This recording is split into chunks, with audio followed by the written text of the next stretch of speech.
Good luck. Ito ang maiksing sagot na Malacanang nang hinga ng reaksyon sa pagdeklara ni Vice President Sara Duterte na tatakbo siya sa pagkapangulo sa 2028. Yan din daw mismo ang sabi ng Pangulo nang marinig ang plano ng bise. Can you describe to us how he said that? Ito po ba ay may good luck po kasi na sincere, may good luck na sarcastic? Kapag po kasi nagsasabi si Pangulo ng good luck, nakangiti naman siya eh.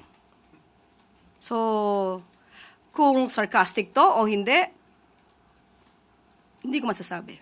Kung anong igsi ng mga katagang good luck na tugon ng palasyo sa deklarasyon ng bise, ay siya namang haba ng sagot ng palasyo sa paghingi ng paumanhin ng bise sa pagtulong anyang mahalal bilang Pangulo, si BBM.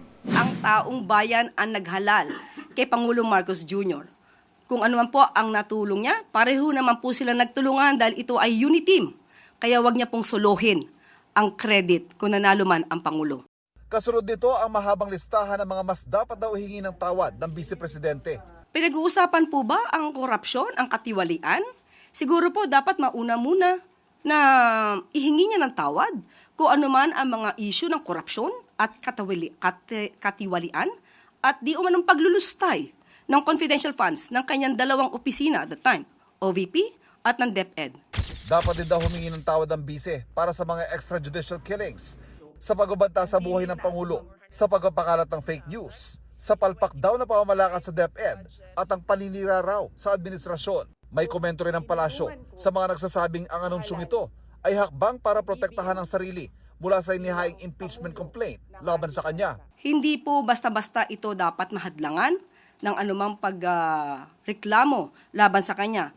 Isa siya na maituturing na politician. Politician na ang iniisip ay ang susunod na eleksyon. Ang iniisip ay yung pansarili na interes. Ngayon pa lang, may panawagan na sa pagpili ng iboboto sa 2028. Depende na po sa tao kung paano nilang susuriin ang mga kandidato. Maging cautious tayo, maging mapanuri, kung isang Manchurian candidate ba ang maiboboto nyo.